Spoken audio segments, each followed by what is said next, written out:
সময় ল্যাংটা মেয়ে নাচে। মুহাম্মদ সাল্লাল্লাহু আলাইহি ওয়াসাল্লাম বলছেন, আমার জীবনে বড় ভয়, আমার উম্মত গোপন পাপে লিপ্ত হবে, আমার উম্মত শিরক করবে, এই ভয় আমি করি না। আমার উম্মত গোপন পাপে লিপ্ত হবে, এটাই আমার ভয়। দিন রাত বড় মোবাইলে জেনা হবে, এটাই গোপন পাপ। ছেলে আছে লন্ডনে, মেয়ে আছে ডুমনি পাতিরাই, উলঙ্গ অবস্থায় একজন আরেকজনের সাথে জেনা করছে। অবাক দুনিয়া। গোসলখানাতে ঢোকে জেনা করছে, আমার উম্মত গোপন পাপে লিপ্ত হবে, এটা আমার ভয়। পৃথিবীর মানুষ শুনে রেখো, আমি মুহাম্মদ সাল্লাল্লাহু আলাইহি সাল্লাম জাতির সামনে আশঙ্কা করে গেলাম, আমার উম্মত গোপন পাপে লিপ্ত হবে, এটাই আমার ভয়।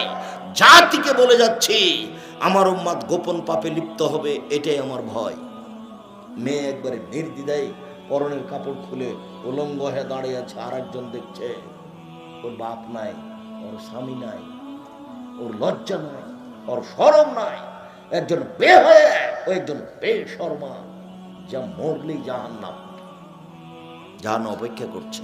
এই ছেলে, তোমাকে বলে দিচ্ছি, জিন্দেগিতে আর কোনো যেন তোমার মোবাইলে কোনোদিন মেয়ে না নাচে। ওর নাম্বার তুমি চিরদিনের জন্য ভুলে যাও।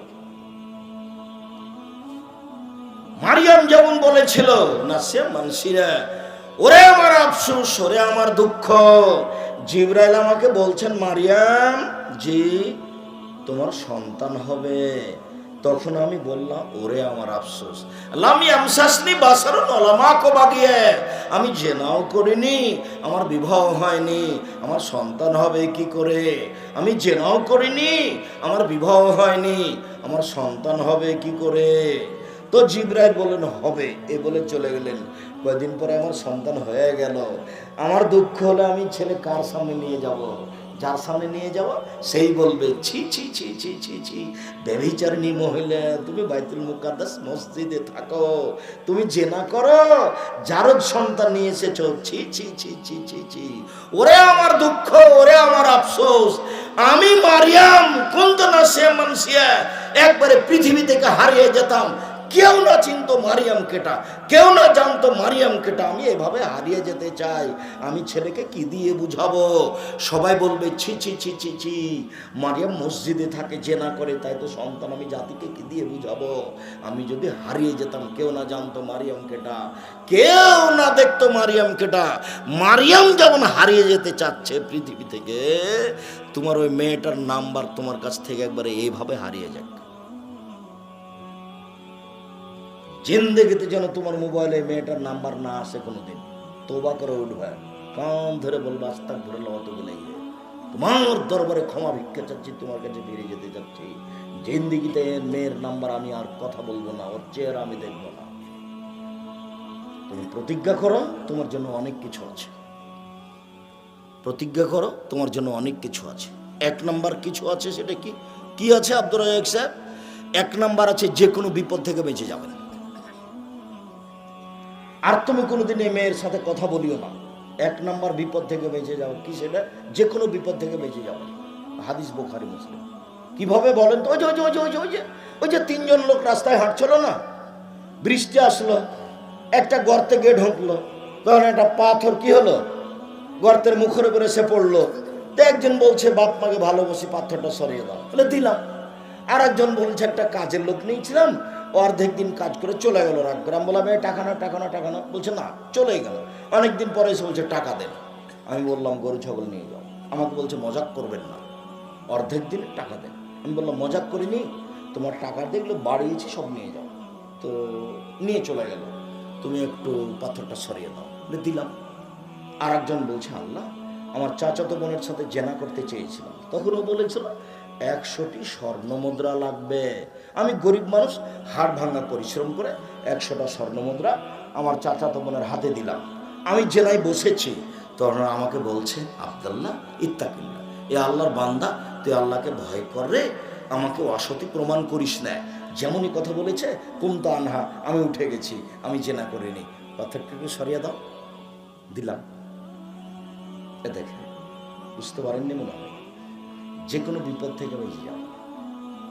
আজকে যদি তার সাথে জেনার গল্প বন্ধ করতে পারেন, কালকে বিচারের মাঠে ছায়াতলা আপনি থাকতে পারেন। 7 শ্রেণীর মানুষের মধ্যে আপনি একজন। আর আজকে যদি জেনার পাপ বন্ধ করতে পারেন, আল্লাহ বলছেন অনাহান নফসা আনিল হাওয়া ফাইনাল জান্নাতা হিয়াল মাওয়া। যে অশ্লীল কাজকে বন্ধ করতে পারল, আমি আল্লাহ ঘোষণা দিয়ে দিলাম তাকে জান্নাতুল মাওয়া দেব। ওটা আল্লাহ বলছে। অনেক সুবিধা, তুমি জিন্দিগি তার সাথে কথা বলো না। 3, যারা বল মাঝে যখন বাদ্যযন্ত্র প্রকাশ পাবে 3টা পাপ। 1, নেশাদার দ্রব্য পান করা প্রকাশ পাবে, মানুষে মদ খাবে। 2, মেয়েরা নাচবে। 3, বাদ্যযন্ত্র প্রকাশ পাবে। এই 3টে পাপের কারণে 3টে বিপদ হবে। এই 3টে পাপের কারণে 3টে বিপদ হবে। 1, ভূমিকম্প হবে। 2, মানুষ বানর হয়ে যাবে, মানুষ শোর হয়ে যাবে। 3, মানুষের উপরে সমস্যা নেমে আসবে, মারামারি লেগে যাবে, মসজিদে গন্ডগোল শুরু হবে, জমি জায়গা নিয়ে গন্ডগোল শুরু হবে, অফিস আদালতে মারামারি শুরু হয়ে যাবে, জিনিসের দাম বেড়ে যাবে, বিপদ নেমে আসবে 3টে পাপের কারণে। 1, মানুষ যখন মদ খাবে। 2, মেয়েরা যখন নাচবে, সব মোবাইলে মেয়ে নাচে, সব দোকানে মেয়ে নাচে, প্রায় সব ঘরে মেয়ে নাচে। 3, যখন বাদ্যযন্ত্র প্রকাশ পাবে, সব দোকানে বাজনা বাজে, সব ঘরে বাজনা বাজে, সব মোবাইলে বাজনা বাজে। সময় চলে এসেছে মানুষের বানর হওয়ার আর সোর হওয়ার। আব্দুর রাজ্জাক সাহেব মধ্যখানে একটু বলেন তো, আচ্ছা মানুষ বানর কেন হবে, সোর কেন হবে? মানুষ গরু ছাগল হয়ে যাবে, কুকুর শ্রীকাল হয়ে যাবে, তাহলে রাসূল বানর বলছেন কেন, সোর বলছেন কেন? শোনেন, পৃথিবীতে একটাই প্রাণী হচ্ছে অনুভূতিহীন প্রাণী। বলেন তো সেটা কি? সোর। একটাই প্রাণী আছে অনুভূতিহীন প্রাণী। গরুর কিন্তু অনুভূতি আছে। গরুকে উঁচা ঘাসে নিয়ে যেন খাবে না কেন, ওখানে গোবর ছিল। বুঝাতে পারলাম না কথা? গরুর কি আছে? অনুভূতি আছে। আর এখানে সোরকে লাগিয়ে দেন, কিচ্ছুই বুঝে নাও, ওর কোনো অনুভূতি নেই। মানুষের যেদিন অনুভূতি থাকবে না, সেদিন মানুষ কি হয়ে যাবে? সোর হয়ে যাবে। বানর, যেদিন মানুষ অনুকরণ করবে ইহুদি খ্রিস্টানের, বানরই হচ্ছে অনুকরণীয় প্রাণী, অনুকরণ করতে পারে। আমরা যখন ছোট ছিলাম, বানর খেলা, লোকটা খেলা দেখাতে আসতো, বলতো এই চাউল নিয়ে আসো, বানর খেলা দেখাবো। চাউল নিয়ে এসে জমা করতাম, তখনও খেলা দেখাতো। এক পর্যায়ে বলতো লোকটা, এই বানর, নতুন বউ কেমন করে হাঁটে রে? তখন বানর কি দিয়ে দেখাতো? ঘুমটা দিয়ে দেখাতো। মানে বানর অনুকরণ করতে পারে। মানুষের যেদিন অনুকরণ হবে ইহুদি খ্রিস্টানের, সেদিন মানুষ হয়ে যাবে বানর, মানুষ হয়ে যাবে সোর। এই ছেলে, তোমার মাথায় ছাতা চুল কেন বলো তো? আপনারা এইসব জানেন না? ওই যে খেলোয়াড় ব্রাজিলের, ওরই মাথায় ছাতা চুল, সেই জন্য। ও, তুমি কখন ইহুদি হয়ে গেছো গো? পতাকা ঝুলিয়েছে জমি বিক্রি করে, আপনার 7.5 কিলোমিটার লম্বা মাগুরায়, আর 4.5 কিলোমিটার লম্বা ফেনীতে মাথার চুল ছাতা। এটা ইহুদি খ্রিস্টানদের নীতি। গাড়ি বাম দিকে যায়, ডান দিকে না গিয়ে, এটা ইহুদি খ্রিস্টানদের নীতি। ক্লাসে ছাত্র ঢুকলে ছেলেরা দাঁড়িয়ে সালাম দেয়, এটা ইহুদি খ্রিস্টানদের নীতি। রবিবারে ছুটি হয় শুক্রবার বাদ দিয়ে, এটা ইহুদি খ্রিস্টানদের নীতি। শনিবারে ছুটি হয় শনিবার, আপনার শুক্রবার বাদ দিয়ে, এটা ইহুদি খ্রিস্টানদের নীতি। খাতা কলমে ছবি মূর্তি, বইয়ে লেখা আছে মানুষ বানর থেকে এসেছে, এটা হলো জাহেলিয়াত। মানুষ কোথা থেকে এসেছে? বানর থেকে এসেছে। বইয়ের লেখক লিখছে বেটি ছেলে যুবতী এভাবে এভাবে হয়, এভাবে এভাবে হয়, সব বিবরণ দিচ্ছে। বইয়ের নাম হলো শিক্ষা বনাম জাহেলিয়াত। সবাই পশু প্রাণী, গরু ছাগল, নিয়ম নীতি, খাতা কলম, শিক্ষা প্রতিষ্ঠান, উঠা বসা, কোর্ট কাচারি, সব নিয়ম কাদের? ইহুদি খ্রিস্টানদের। সব নিয়ম কাদের? ইহুদি খ্রিস্টানদের। এখন এরা হয়ে যাবে বানর, এখন এরা হয়ে যাবে সোর, এখন এরা হয়ে যাবে বানর, এখন এরা হয়ে যাবে সোর। সময়ের গতিতে মদ খুব খারাপ জিনিস, মেয়ে নাচানো খুব খারাপ জিনিস। তোমাকে বলছে, এই ছেলে, তোমাকে বলছি, জিন্দিগিতে আর যেন কোনোদিন তোমার মোবাইলে ল্যাংটা মেয়ে না নাচে।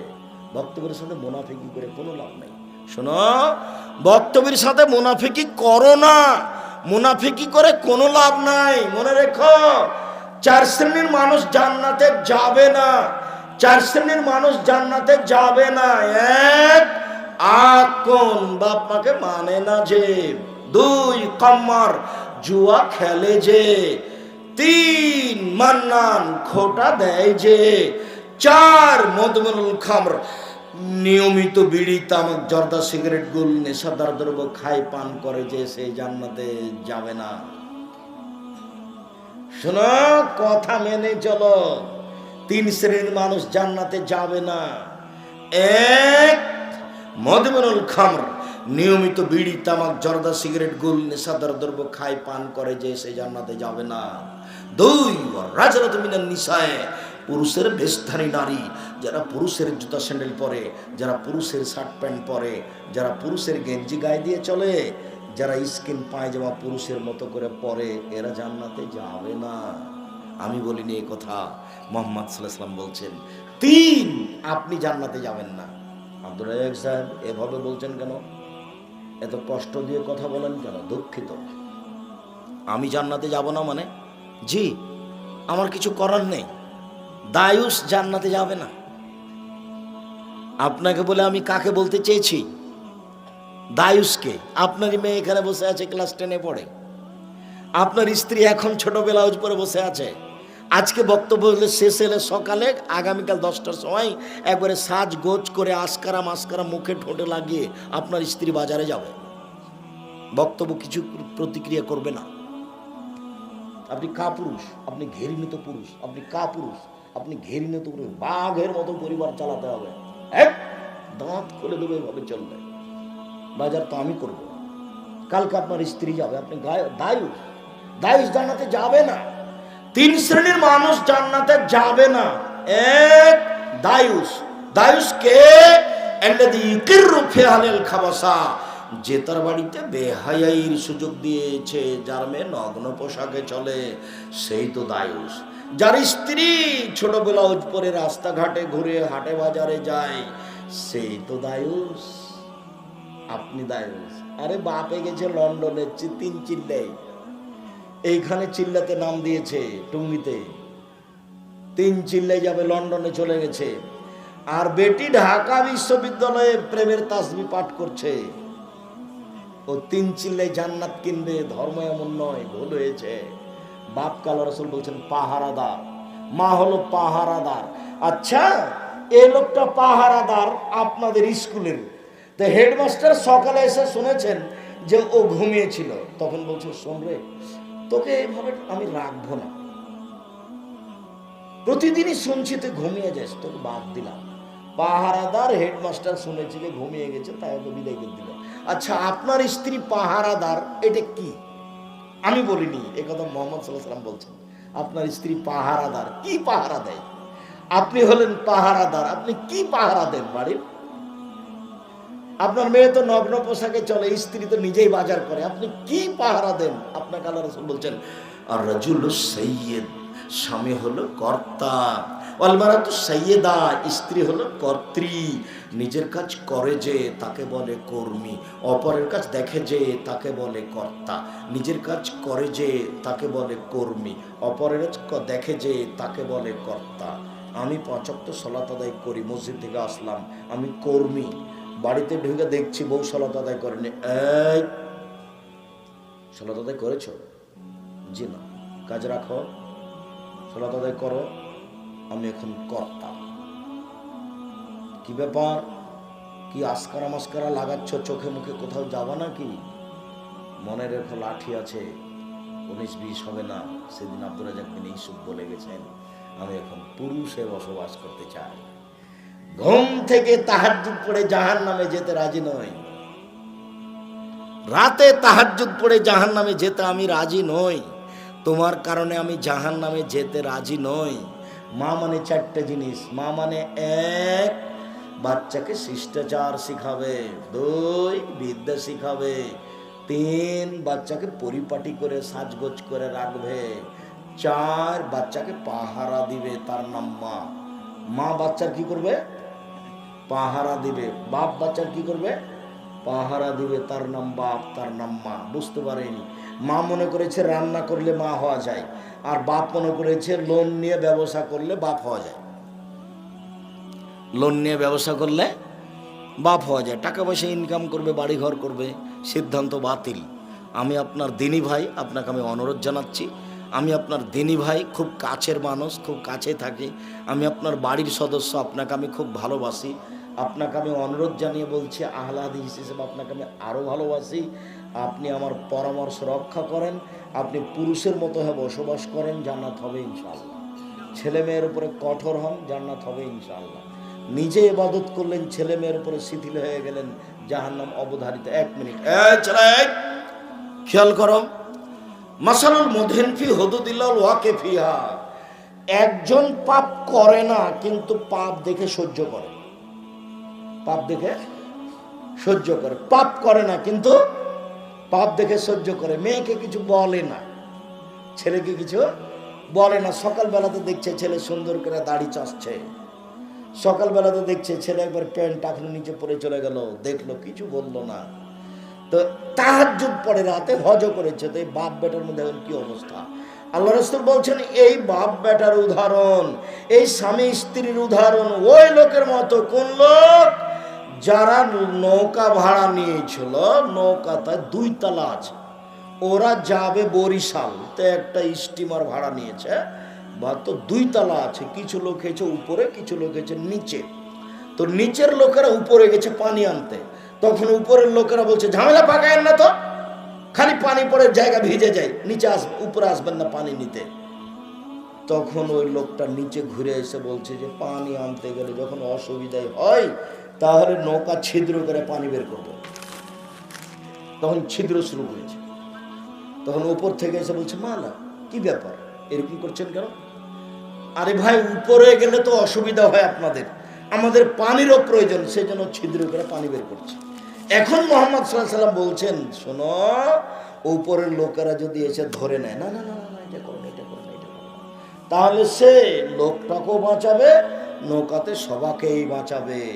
আর ওরা যদি উপরে থেকে বলে যে ওর কাজও করছে, আমরা তো উপরে আছি, তাহলে একটু পরে নৌকা ডুবে যাবে, নিচে যারা আছে তারাও ডুবে যাবে, উপরে যারা আছে তারাও ডুবে যাবে। বাপও জাহান্নামে যাবে, বেটাও জাহান্নামে যাবে, মাও জাহান্নামে যাবে, বেটিও যাবে। হাদিস বুখারী মুসলিম।